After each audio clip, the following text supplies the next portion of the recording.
If you're watching this video, you're probably like most golfers who think that lag is some elusive black art in the golf swing, and you're either born with it or you just don't have it and you're never going to have it.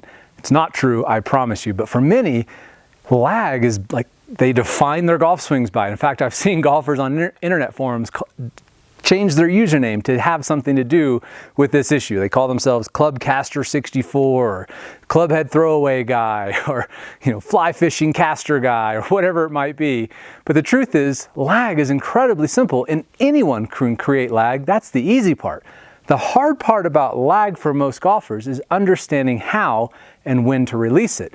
And with Rotary Swing, just like everything else you've learned, it's actually incredibly simple. But before we talk about how to release lag at the right time, let's talk about this common misconception that's circling around out there that lag is an illusion, it doesn't really exist. That's nonsense, but let's talk about why that illusion is going around and what's really going on in the swing. First of all, what is lag? Well, lag is nothing more than the club head lagging behind your hands as it comes into the impact area. So you can see here I would have lag. The club head's lagging about 6 or 8 inches behind my hands. And here I would be flipping, scooping, chunking it, probably coming into impact, because now the club head is overtaking my hands. That's the opposite. That's scooping it. We want lag in the swing, but we only want so much, and we need to release that lag. So the moment you do anything from setup where the hands and club are perfectly in a line, and you set that club behind your hands, it is now officially lagging behind. See? Look, you can have lag. Anybody can create lag. That's easy. So as soon as you do anything like this, the club's now lagging. You have lag. That's not the important part. The important part is getting rid of it at the right time. As I mentioned, lag by itself is useless. It's all about what lag really is. So rather than thinking about lag as some elusive thing, perhaps we should redefine what lag really is. And what it really is leverage. And leverage is nothing more than potential energy. It's stored energy. If my hands are like this, I really can't do much to make the club go anywhere with my wrists. But as soon as I set my wrists, now there's potential energy because I've created an angle that I can then release to get the club to accelerate. So think of lag rather than as some elusive thing. Think of it like it's like an atomic bomb. It's got tons of potential energy, but until it's detonated, it's completely useless. It's just wasting a bunch of space. Lag is much the same way in the golf swing. If you have lag and you get rid of it at the wrong time, it's like exploding a nuclear bomb way up in space. Sure, it'll still have some destructive force, but is nowhere near as potentially damaging as when you explode it on the target. Lag is exactly the same way. If you have lag in your swing, which we all do at one point or another, and you get rid of it up here in the atmosphere, it doesn't do you a darn bit of good because by the time you come into impact, the club is actually decelerating through the hitting area. You want that lag to be released close to the target, and in golf, the target for us is the ball. That's where we're directing all of our energy, all of that stored up energy, all of that potential leverage is being directed to be released at the back of the ball. In fact, that's really your number one priority in the swing, is to create, maintain, and release this leverage that you've created at the right time. And timing in the golf swing, such as in life, is everything.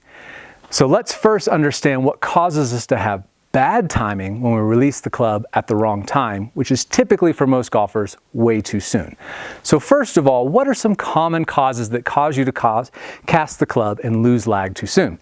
Well, for the lead arm, typically what happens is people are pushing against the shaft with their thumb. If you see a wear spot on your grip right underneath your thumb pad, know that's exactly what you're doing. You're trying to force the club to release with your thumb, and not only are you casting the club, but you're putting yourself at risk for an injury. The other way that people cast the club is that when our trail arm is loaded up in the swing, we've got a lot of tension. What does your body want to do with that tension? It wants to get rid of it. So if you go to the top of your swing and you're all tight, you can't breathe like we see all the time in our golf schools. I'm like, whoa, relax, breathe. Go to the top and relax, because the more tension you create early in the swing, the more it's going to predispose you to want to be pushing against that shaft with your right hand or your trail hand. And that's also, if I take my left hand off, what I'm going to do. So if this arm's all loaded up, the only thing I'm going to do is release that club too soon, and that's going to cause me to cast the club as well. The last thing is taking my shoulders and trying to rotate them hard from the top. This again comes from a common misconception that that's what you're supposed to do in the swing. Go to the top and then rip your shoulders through as hard as you can. That's not going to produce speed. That's going to cause you to create a lot of centripetal force very early as you create rotation, which will create centrifugal force that will act on the club and cause you to throw it away. That's a complicated way of saying don't spin your shoulders. You create a lot of rotation soon, all of that force is going to act on that club and want you to make it throw away too soon. You may find that you have one of these issues or perhaps a combination of all three, but until you address them, you will always cast the club because you can't overcome physics. So if you start spinning early, as you know with the Axiom, we're not trying to do much of anything with our shoulders. So if you find that you're still trying to motor the swing with power from your upper body rotation, go back to the Axiom, go back to the compression drill and shorten and slow down your swing. Go back to the compression drill where you're making little half swings so you can get the feeling of not being so loaded up and tight, because what happens a lot of times is people just try to make this huge powerful turn, they build up so much tension, they just can't overcome the urge to fire from the top. For a lot of golfers, that's what is a hit instinct for them. They create a lot of tension and they load and unload way too soon and at the wrong time. If you're the golfer that's tending to push against the shaft with the trail arm, then you've missed a really important part of the Axiom. That's the exact wrong direction of force that you're trying to create in the swing. With the Axiom, what are you doing with your trail arm? Well, it's not doing this, right? I didn't say anything about this. What did I say about your trail arm? What is it doing? It's rotating clockwise, all right? My shoulder, my elbow, my wrist rotation, the club, it's all rotating clockwise, right? As soon as I do this, why would I ever do this? That's not a motion that is in the Axiom at all. I'm just rotating this wrist clockwise, rotating my elbow clockwise, and now all of a sudden I've got all the lag in the world that I know what to do with. If you're pushing with the lead thumb, then all you need to do is take it off. Now, I don't mean cut your thumb off or anesthetize it. I mean actually take the thumb off for a moment and simply make swings without it on the club. Ben Hogan used to talk about doing this all the time. He would take his thumb and forefinger off so he could get the feeling of letting the club release naturally rather than getting the tendency to push against the shaft with the thumb. So again, check that wear spot on your grips. So how do we start putting this all together in order to get the feeling of maintaining lag and then releasing it at the right time? Well, the first thing, as I mentioned a moment ago, is you have to get the feeling of this clockwise motion with your wrist. This is the opposite of casting the club. This, pushing against it with my hand and my arm, because my elbow's loaded up, is casting. But this, how would I ever cast the club if the whole motion of my swing is clockwise rotation? I couldn't. Has nothing to do with each other. And what's really cool, for those of you who have really struggled with casting the club, a couple simple fun things that you can do. As I mentioned earlier, take the thumb off and you'll see immediately, look how much lag I can create. Now combine this with that clockwise rotation, and now all of a sudden you can see as I go up, I can have a very wide wrist angle at the top, doesn't really matter. And then as I start down, as I let my wrist set and this clockwise rotation happen, look at how much lag it looks like I have now. This clockwise rotation, here's the shaft angle, and now as I rotate it, it looks like I have more lag. This is where that misconception of lag is an illusion. It's down cocking an extreme amount is really what the illusion is. But the truth of the matter is, you all have lag, you're just getting rid of it at the wrong time. So as you combine getting this clockwise rotation with your forearm, when we look at it from down the line, it's very easy to see as I'm going up. You can see my takeaway move, and then I'm going to exaggerate this so it's easy to see. That clockwise rotation creates the falling motion of the shaft that you see in all the pros. Most amateurs go like this, and pros go like this. You want to take an extreme example of that, take a look at Matthew Wolff. He makes this clockwise circle really big. Ryan Palmer does the same thing, but you can see how the club naturally shallows. Again, it's just this clockwise action. It's the opposite of casting the club. So take heart, Club Caster 64. You don't have to cast the club anymore. So how do you then get rid of it? Well, you've already understood what the release feels like in the quick start section. As you're going through this motion, now that you know how to create lag and stop getting rid of it, you now know what it feels like to release the club. So now that you know the three most common causes of casting the club and how to get rid of that and combine that with the Axiom and the release, you're off to the races. Now let's take a look at some tour pros to see how they create lag, maintain lag, and release it in the downswing. Let's look at a fun one to start. Lucas Glover. This guy produces lag like nobody's business, so he'll be a fun one to study. So let's first look at just a quick reminder. Look at the takeaway here from down the line. Note how he's doing what we've talked about, keeping the hands in, the club out. You can see the lead arm kind of angled in a little bit more toward the body. He's not breaking that imaginary plane line, so the club's looking great there. And this is key. If you set your wrists early in the swing, then the only place that they have to go is out. So what you'll see most better players do is they set their wrists very, very late. You can see at this point he's still got a very wide angle in his arms. And then as he starts down, you're going to see the massive flattening of the shaft and that rotation. So look at how much that shaft drops from where he is at the top, and look how it shallows out with that clockwise rotation. You can very clearly envision this in your head.